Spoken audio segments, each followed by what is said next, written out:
실권의 법리는요. 실권의 법리는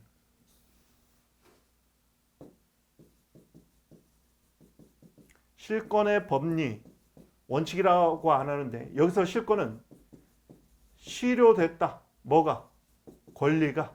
이게 실권입니다. 실효됐다. 효력이 상실됐다. 권리가 어떤 권리? 행정청의 취소권 또는 철회권이 실권, 권리가 상실돼 버렸어요. 왜? 장기간 불행사에서.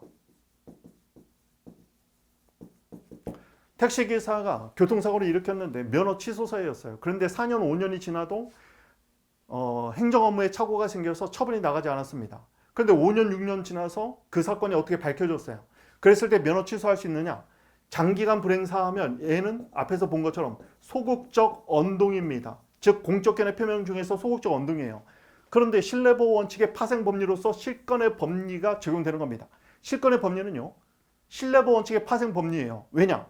공적견해 표명 중 하나가 바로 소극적 언동이니까. 자, 실권의 법리는 이게 사례에서 나올 때는 일정한 행정법규를 위반했어. 그런데 5년 이상 지나서 경과해서 처분청이 취소권을 행사했다. 지방경찰청장이 면허 취소 처분을 했다. 택시 면허를 취소했다. 그럼 실권의 법리입니다. 자, 실권의 법리는 행정청에게 권리 행사 가능성이 있음에도 불구하고 장기간 그 권리를 불행사한 경우 이 권리 불행사가 소극적 언동이죠. 일정한 조건 하에 그 권리를 행사할 수 없도록 권리를 실효시키는 겁니다. 신뢰보호 원칙의 파생 법리다. 왜예요? 신뢰보호 원칙의 요건인 공적견해 표명 중에서 소극적 언동일 때만 적용되는 원칙인 거죠. 행정기법법 12조 2항에 있다. 알아두시고 요건은 나중에 다 암기해야 됩니다. 행정법규 위반에 따른 취소 사유, 철회 사유가 있음을 알고 행사가 가능해야 돼요. 여기서 행사 가능성은 사실상 장애나 법률상 장애가 없어야 됩니다. 그런데 장기간 그 권한을 행사하지 않았어야 돼요. 그래서 더 이상 권리를 행사하지 않을 거에 대한 상대방의 신뢰가 정당한 사유가 있어야 됩니다. 여기서 말하는 정당한 사유는 결국 신뢰보호와 마찬가지로 규칙 사유가 없을 것이겠죠. 판례는 실권의 법리를 적용함에 있어서 행정청이 취소권을 행사하지 않으려고 신뢰할 여지가 있는지를 중요 기준으로 판단합니다. 3년 전 위반 행위를 이유로 운전면허를 취소한 것은 실권의 법리를 인정했어요. 그런데 1년 10개월 사고 후에 운전면허 취소한 거에 대해서는 위법성을 부정한 바가 있습니다. 3년, 10년인데 실제 판례 사안 보면 둘 다 택시 기사였거든요. 자, 이 10년, 1년 10개월에서는 사람이 사상됐어요. 그러니까 택시 기사는 자신에게 이런 면허 취소 처분이 나올 거에 대한 예측 가능성이 충분히 있었던 사안입니다. 따라서 1년 10개월 후에 운송사업 면허, 이게 이제 택시 면허 얘기하는 거죠. 취소하는 것은 신뢰보호 원칙 위반이 아니어서 위법성이 부정된 사안입니다. 3년은 실권됐다고 봐줬어요. 왜냐면 이때는 사람이 사상도 안 됐고 3년 동안 어떠한 처분도 안 나왔어요. 근데 나중에 3년 뒤에 처분이 나온 건 실권됐다고 봐줬죠. 자, 일단 그 정도 보겠습니다. 자, 법령 개정과 신뢰보호, 이거는요 사례에서 많이 나오는 쟁점이니까 좀 알아둘 필요가 있겠네요. 물론 신뢰보호를 단문으로 물어보더라도 반드시 써줘야 됩니다. 왜 문제가 되는지 아는 게 중요해요. 한번 볼까요? 자, 법령 개정과 신뢰보호는 사례 문제에 출제될 때는 이런 식입니다. 여기서 말하는 법령은 공법이에요. 공법. 자, 먼저 알아야 될 것들 몇 가지만 말씀을 드립니다. 자, 보면요. 법령이 왜 개정된다고 했죠? 법령이 개정되는 것은 그 법이 규율하는 현실이 존재하죠. 그걸 우리가 사실관계라고 부르는데 특히 공법이 적용되는 사실관계는 공익적 사정이라고 부르는데 이런 공익적 사정이 변경된 거예요. 즉 법률이 규율하는 일정한 사실관계가 변동된 겁니다. 공익적 사실이에요. 우리가 하는 공법은 공익과 다 관련되어 있기 때문에 이런 공익적 사정이 변경돼서 법이 개정됩니다. 자, 예를 들면요. 어떤 지역이 너무 입주민이 많아지면서 과포화됐어요. 그래서 일정한 규제가 필요합니다. 그러면 법령에 의해서 고도 제한을 통해서 건축이 난립되는 것을 방지하기 위해서 법이 바뀌는 거죠. 이렇게 사정 변경이 생겨서 법이 개정되는 겁니다. 그런 경우들이 상당히 많다는 얘기죠. 결국 법령이 개정된 이유는 뭐다? 잘 보세요. 법령이 개정된 이유는 법령이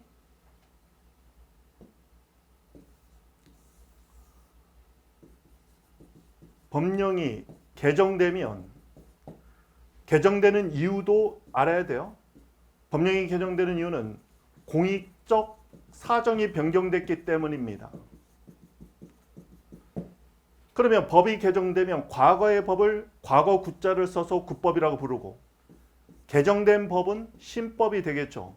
그러면 신법 우선의 원칙에 따라서 개정된 신법이 적용돼야 됩니다. 여기서 새로 신 법, 이 법은 공법이죠. 공익에 관한 법이에요. 이런 개정법 내지는 신법이라고 부르는 이 법을 적용하면은 결국 이 법이 목적하고 있는 공익이 실현되는 겁니다. 그런데 문제는 뭐냐면 과거의 국법을 신뢰해서 일정한 법률 관계를 형성한 국민들이 있는 거죠. 이런 국민은 이 국법이 존속할 거에 대한 신뢰를 갖는단 말이죠. 이런 신뢰 이익은 우리가 뭐라고 했어요? 신뢰 이익은 사익이라고 했죠.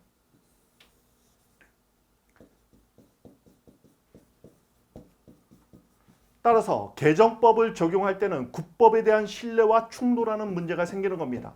이렇게 공익과 사익이 충돌하니까 결론적으로는 공적 이익과 사적 이익을 이익 형량을 해봐야 되는 겁니다. 만약에 새로운 개정법, 즉 신법을 적용해서 달성하려고 하는 공익이 너무 커. 그래서 이런 신뢰이익의 침해를 정당화할 정도로 이익이 훨씬 더 크다면 개정법을 적용하는 것이 적법해지는 겁니다. 그런데 만약에요, 이런 신법 개정법을 적용해서 달성하려고 하는 공익보다 상대방의 침해되는 이익이 훨씬 더 크다면 개정법을 적용한 건 위법한 처분이 되는 것이죠. 자, 법령 개정으로부터 여러분이 이해해야 될 건 그런 내용입니다. 법이 개정되는 이유는 뭐다? 공익적 사정이 변경됐기 때문이죠. 따라서 개정된 개정법, 즉 신법을 적용하는 것은 공익과 연결됩니다. 그런데 이것은 국법의 존속에 대한 국민의 신뢰를 침해하기 때문에 법령 개정, 개정법 적용의 공익과 국법에 대한 신뢰가 충돌하는 문제라는 겁니다. 이걸 이해하는 게 가장 중요해요.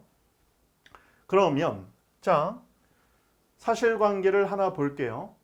사례 문제는 나중에 어떻게 나오냐면 제가 모두에 말씀드렸지만 지금 우리는 기본 강의를 하고 있죠. 나중에 사례 쟁점 심화 강의를 찍을 겁니다. 거기에서는요, 사례에 포섭하는 법, 그리고 사례 문제의 기본 원형을 많이 익힐 겁니다.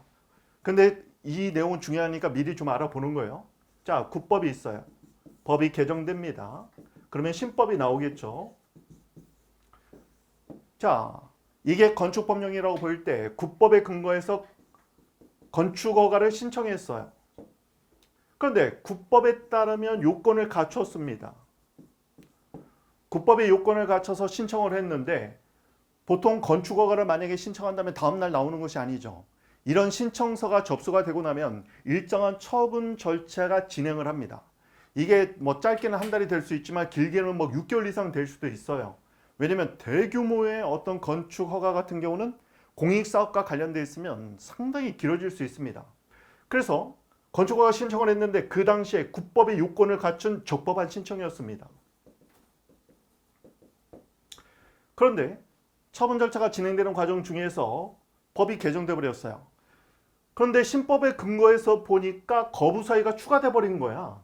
신법에는 갑의 신청이라고 했을 때 갑이 적법한 신청을 했는데 그 당시에는 적법한 신청이었어요. 즉 국법에 따르면 적법한 신청이었는데 법이 개정됐는데 이 개정법에 갑의 건축과 관련해서 거부 사유가 추가된 거예요. 그러면 신법에 근거하면 어떻게 돼요? 신법에 근거하면 건축허가 거부 처분이 나왔겠죠. 이때 질문은 어떻게 나오느냐? 질문은 만약에 이것을 을행정청이 거부했다면 질문 형태는 이렇게 나옵니다. 질문 형태는 을행정청의 갑의 건축허가 신청에 대한 이 사건 거부 처분이 적법한가? 이렇게 물어봐요. 자, 이러한 사례 문제가 나오면 단문도 대비가 필요하겠지만 사례가 나오면 얘는 일정한 목차를 논리적으로 구성해서 암기가 필요합니다. 목차를 암기하는 게 필요한 사안이에요. 첫 번째, 이런 경우에는요, 처분시법 적용의 원칙이라고 부릅니다. 신청시가 아니라, 자, 이 신청시가 아니라 처분 여부를 결정하는 처분시에 존재했던 법이 적용된다는 게 처분시법 적용의 원칙이라고 불러요. 줄여서 처분시법주의 이렇게 부르기도 합니다. 처분시법 적용의 원칙 줄여서 처분시법주의 이렇게도 불러요. 그러면 국법이 아니라 처분시에 신법이 적용되겠죠. 두 번째는요, 이 신법, 즉 개정법령의 법적 성격을 검토합니다. 아직 안 배웠습니다만은 경찰분들은 좀 알고 있을 수도 있겠네요. 진정소부입법이면 위헌이 돼버리거든요. 그건 뒤에서 배웁니다. 기초 개념으로 나중에 기초법 개념을 꼭 들어야 돼요. 그래서 기초법 개념에서 나왔지만 해당 기본 강의에서는 해당 파트에서 다시 한번 설명드릴 겁니다. 만약에 개정법이 이미 종료된 사실관계 법률관계에 적용되는 진정소급입법이면 소급이란 뒤로 가서 적용된다는 말이죠. 그러면 위헌이 돼요. 그러면 여기는 보통은 다 계속적인 법률관계에 적용되는 부진정 소급 입법이 됩니다. 나중에 뒤에서 배워요. 부진정 소급 입법은 원칙적으로 허용돼요. 다만 예외적으로 국법에 대한 존속의 신뢰가 개정법 적용의 공익보다 훨씬 더 크면 이익형량 원칙에 따라서 적용이 제한될 수 있습니다. 따라서 국법의 신뢰가 훨씬 더 큰지 나중에 신뢰보호 원칙 위반 여부를 검토를 해야 된다. 목차의 논리적 흐름을 익혀야 됩니다. 지금 하기는 조금 어려워요. 지금 신뢰보호 단계에서 이걸 하긴 힘듭니다. 왜냐하면 행정입법까지 배워야 돼요. 그래서 지금은 모른다고 두려워하지 마시고 그냥 일단은 지금은 들어놓는 게 의미가 있습니다. 뒤에까지 가야 이해가 될 수 있어요. 처분시법 적용의 원칙이란 처분시의 신청시가 아닌 처분 당시에 법이 적용돼야 된다는 원칙입니다. 이런 처분시법주의를 처분시의 법령을 적용해야 된다는 원칙으로 이해하시면 되겠습니다. 근거 법령이 개정된 경우죠. 경과 규정, 보통 부칙에서 법이 개정 당시에 이미 신청을 했으면 국법에 의한다. 이런 법이 있으면 논란이 없어요. 경과 규정에서 달리 정함이 없는 한 보통 부칙에서 경과 규정을 두죠. 그러니까 예를 들면 시험을 보기 위해서 시행령이나 시행규칙이 개정되면 보통 유예기간을 주잖아요. 그런 식으로 경과 규정을 둡니다. 정함이 없는 한 처분 당시에 시행되는 개정법령이 적용되는 것이 원칙입니다. 이걸 처분시법주의 또는 처분시 법령 적용의 원칙이라고도 불러요. 특히나 이 조문을 놓치면 절대 안 됩니다. 행정기본법 14조가 있어요. 조문에 관해서는 나중에 쟁점 심화 강의에서 조문 보는 훈련을 할 테니까 그때는 꼭 찾아보셔야 돼요. 행정기본법은 여러분 법령정보센터라고 어플을 깔아서 법무부의 법령정보센터를 깔면 거기서 찾아보시면 됩니다. 행정기본법 14조. 자, 미리 좀 가르쳐 드릴게요. 자, 여기 봅니다. 법이 개정돼요. 그러면 얘는 국법, 얘는 신법이죠. 저 행정기본법 내용을 보자면 허가를 신청했어요. 그런데 인용처분이 나오면 다툴 일이 별로 없겠죠. 거부처분이 나왔어요. 또는 행정법규, 경찰법규를 위반합니다. 그래서 경찰상 제재처분이 나와요. 그러면 어떤 법이 적용되느냐 한번 볼까요? 방금 봤던 행정기본법 14조 2항 등에 보면은 신청시와 처분시는 처분 당시에 법이 적용됩니다. 따라서 얘는 신법이 적용되는 거죠. 그렇지만 경찰상 행정법규를 위반하면 형법하고 똑같아요. 행위시법주의 원칙에 의해서 위반 행위 시 법이 적용되는 것이 원칙입니다. 그런데 주의할 것은 원칙은 위반 행위 시예요. 위반 행위 시에 국법이 적용되는 게 원칙입니다. 그렇지만 단서에 보면 예외적으로 이거는 형법에도 나오죠. 한시법 이론 같은 데서 논의됐던 것처럼 유리하게 변경되면 국민의 권익구제를 위해서 만약에 법이 유리하게 변경됐다면 유리한 신법이 적용된다. 자, 이것만 기억하시면 되겠습니다. 시험에서는 예도 많이 나오고 우리는 경찰 승진에 관련된 시험이니까 예도 알아둬야겠네요. 기본 강의에서는 개념만 정확히 익혀 놓으세요. 나중에 쟁점 심화 학습에서 사례에 필요한 부분에 관해서 좀 더 정치하게 이론적으로 들어갈 겁니다. 자, 이 정도는 일단 알고 들어간다. 그리고 쟁점 심화 학습을 하는 쟁점 답안지 책에 보면은 조문들까지 위에 다 키워드가 잡혀 있어요.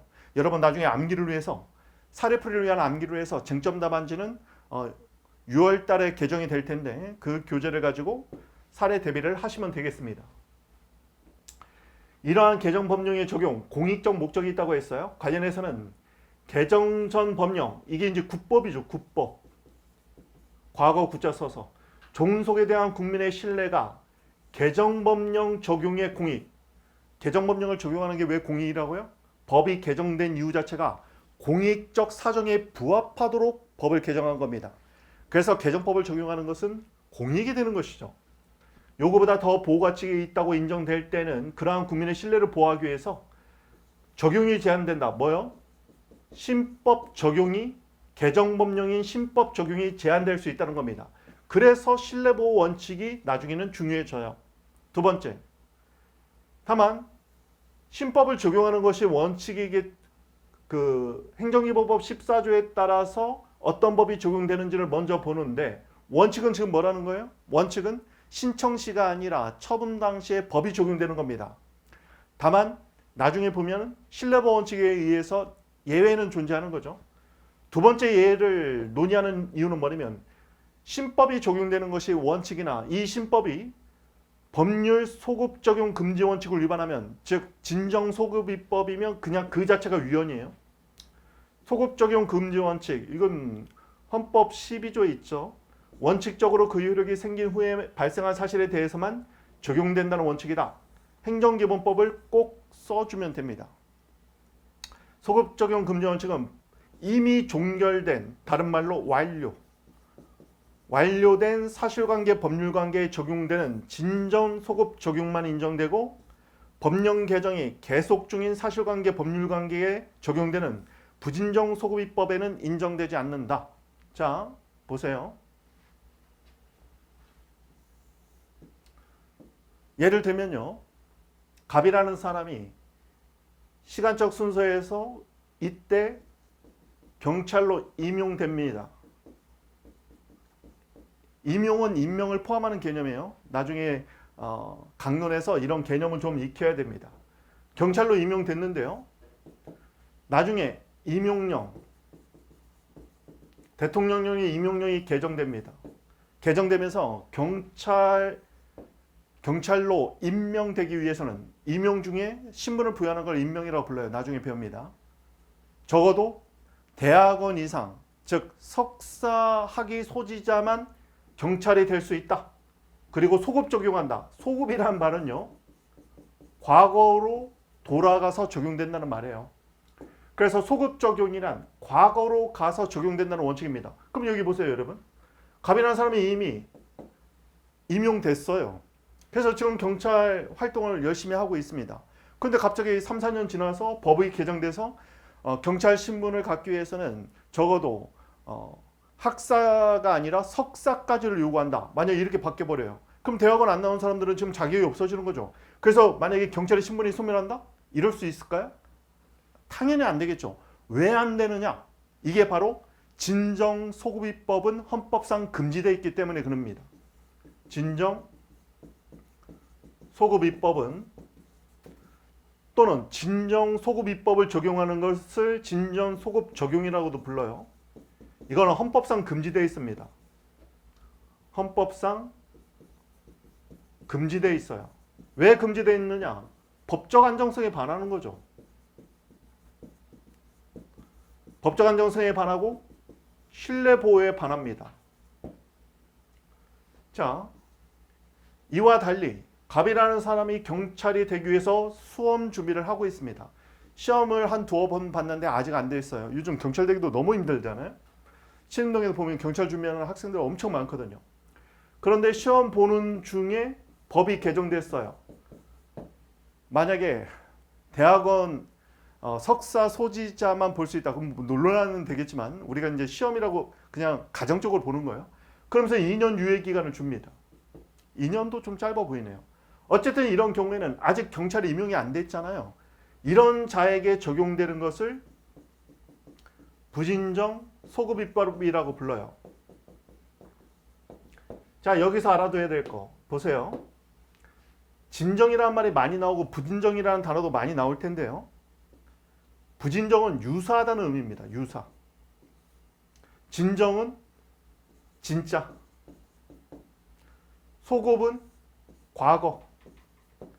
과거에 적용하기 위해서 입법, 법을 위반했다. 그러면 진정소부입법은 이미 경찰 임용이 끝났다면 사실관계, 법률관계가 여기서 종료가 됐잖아요. 종료된 사실관계 완료라고 써도 돼요. 종료된 완료된 사실관계, 법률관계에 적용하면 진정소급입법 또는 진정소급 적용. 이건 법적 안정성에 반하기 때문에 헌법상 금지되어 있습니다. 그런데 부진정소급입법은요. 과거로 가는 듯이 보일 뿐이지만 사실은 과거로 가는 건 아닙니다. 왜 그런지 봐요. 자, 계속 수험 준비를 하고 있습니다. 법이 바뀌었어요. 자, 아직 갑은 공무원으로서 경찰로서 임용이 안 됐습니다. 법이 개정되면 개정 이후에 적용될 뿐이에요. 잘 보면요. 이 개정법은 아직 갑이 경찰로 임용이 안 됐다면 갑은 경찰이 되기 위해서 계속해서 수험 준비를 하고 시험을 계속 보고 있겠죠. 그러면 갑의 경찰이 되기 위한 노력은 아직 계속 진행 중입니다. 법이 바뀌어서 적용됐어요. 과거로 가서 적용하지 않습니다. 그러니까 부진정소급입법은 진정소급입법과 다르게 얘는요. 아직 계속 중인 법률관계, 계속 중인 사실관계, 법률관계에 적용이 되는 겁니다. 자, 그런데 여기 보세요. 갑의 법률관계가 과거로부터 시작되다 보니까 개정법이 이렇게 적용됐지만 마치 과거까지 다 규율되는 듯한 착시 효과가 있는 거죠. 그게 부진정소급입법이에요. 얘는 진정소급입법과 다른 게 뭐냐면 얘는 과거로 거슬러 올라가서 적용되는 건 아닙니다. 사실은. 과거로부터 시작된 사실관계, 법률관계가 법이 개정될 당시에도 계속 중인 거예요. 그래서 개정법이 시행 공포된 이후에 적용됐을 뿐인데 과거로부터 시작된 법률관계다 보니까 과거도 같이 규율되는 듯한 효과가 있다. 듯한 효과가 있다. 이게 유사예요. 유사. 그걸 부진정이라고 부릅니다. 부진정은 확정되지 않았다는 의미예요. 따라서 부진정소부입법은요. 부진정소부입법은 원칙적으로는 허용이 됩니다. 왜냐하면 소급이 아니니까. 원칙적으로 허용돼요. 즉 헌법이 금지하고 있는 소급입법이 아니야. 얘는. 다만 예외적으로 국법에 대한 신뢰가 개정법 적용의 공익보다 훨씬 더 크면 신뢰보호 원칙에 의해서 제한될 수 있습니다. 뭐가? 신법의 적용이 제한될 수 있어요. 실제 판례는 어떻게 했냐면 감정평가사라는 시험이 있죠. 우리 행정법에서 배우면 개별공시지가 또는 표준지 공시지가에서 토지 건물의 가치를 평가하는 단위 면적당 가격을 평가하는 걸 감정평가라고 부르는데 감정평가 시험이 있어요. 실제 판례에서 하는 여학생이었어요. 여학생. 근데 감정평가 시험이 국법에 의하면 1차 시험이 절대평가였어요. 절대평가이기 때문에 60점만 넘으면 합격입니다. 그런데 법이 바뀌었어요. 개정법이 바뀌면서 얘를 상대평가로 바꿉니다. 그런데 문제는 뭐냐면 이렇게 법을 바꿀 때는요. 상대방의 신뢰보호를 위해서 부칙의 유예기간을 줘요. 한 2년 후부터 이렇게 하겠다. 요즘은 다 이렇게 하죠. 그렇지만 과거에는요. 헌법이나 행정법적 지식의 공무원들이 너무 부족했어. 그래서 이렇게 신뢰에 반하는데 모르고 막 만든 거예요, 법을. 그래서 시험 보기 3달 전인가에 이게 시행이 돼버립니다. 근데 그 여학생이요. 그 당시에 제가 기억하기로 63점인가 나왔어. 기가 막히죠. 80점 맞으면 뭐 할까요? 60점만 넘으면 합격인데. 딱 60점이면 간이 쪼그라들 거 아니에요. 실수로 마킹 잘못했나? 63점이면 제가 볼 때는 그냥 완벽한 준비죠. 그런데 국법에 의하면 합격할 사안이었는데 개정법이 적용돼서 떨어졌어요. 상대평가로. 그러니까 이 여학생이 나중에 불합격 처분 취소 소송을 제기하면서 이런 신법을 적용한 것이 위법하다고 주장한 겁니다. 자, 그러면 이 여학생은 이미 감정평가사가 된 게 아니죠. 그러니까 사실관계 법률관계가 종료되어 있지는 않습니다. 계속 중이에요. 계속 중인 사실관계 법률관계 개정법이 적용되니까 부진정 소급입법이 문제된 사안이죠. 부진정 소급입법은 원칙적으로 허용됩니다. 즉 법을 개정해서 적용할 수 있어요. 다만 예외적으로 국법의 존속에 대한 신뢰가 개정법 적용의 공익보다 훨씬 더 크다면 개정법 적용은 제한되는 겁니다. 판사가 보니까요. 자기도 사법시험 보다가 많이 떨어져 봤을 거 아니야. 부진정 소급입법이네? 헌법상 금지되는 소급입법은 아니야. 따라서 부진정 소급입법은 적용할 수 있어. 그런데 국법에 대한 신뢰를 보니까 국법의 존속에 대한 이 여학생 갑의 신뢰와 개정법 적용의 공익을 이익형량해 볼 때 갑작스럽게 절대평가를 상대평가로 바꿨는데 감 여학생을 합격시킨다고 해서 제도의 근간이 무너지는 그런 문제가 있느냐? 없다는 거예요. 판사가 보니까 이거는 이 여학생은 63점 맞았는데 시험 떨어지면 1년 동안 다시 고생해야 되잖아요. 국법의 존속에 대한 신뢰가 개정법 적용으로 달성하려고 하는 시험 제도가 추구하는 목적보다, 공익적 목적보다 훨씬 더 크다. 그래서 개정법 적용한 불합격 처분 위법하다 취소 판결이 나온 사안입니다. 자, 결론적으로 우리가 알 건 뭐냐? 소급입법이란 법을 만들어서 과거로 거슬러 올라가서 적용하는 걸 말합니다. 그건 법적 안정성을 훼손할 수 있기 때문에 진짜 진정 소급입법은 헌법상 금지되어 있어요. 그렇지만 계속 중인 사실관계 법률관계에 적용되는 부진정 소급입법은 헌법상 허용되어 있습니다. 다만 국법의 존속에 대한 국민의 신뢰가 개정법 적용의 공익보다 훨씬 더 클 때는 개정법 적용이, 즉 부진정 소급입법의 적용이 제한될 수 있다. 결국 이익형량이 필요한 것이죠. 그런 내용입니다. 부진정 소급입법의 원칙이란 법령은 원칙적으로 그 효력이 생긴 후, 즉 공포돼서 시행됐을 때 그 후에만 적용되는 것이 원칙이에요. 행정기본법 14조 1항 써주고, 소급 적용은 소급 입법을 통해서 소급 적용하는 건 헌법상 금지되어 있습니다. 다만 이미 종결된 사실관계 또는 법률관계에 적용하는 진정 소급 입법만 헌법상 금지되어 있어요. 법령 개정이 계속 중인 사실관계 법률관계에 적용되는 부진정 소급 입법과 부진정 소급 적용은 인정되지 않는다. 뭐가요? 소급 적용 금지 원칙에 헌법 원칙이 적용되지 않아. 따라서 얘는 원칙상 허용된다는 얘기입니다.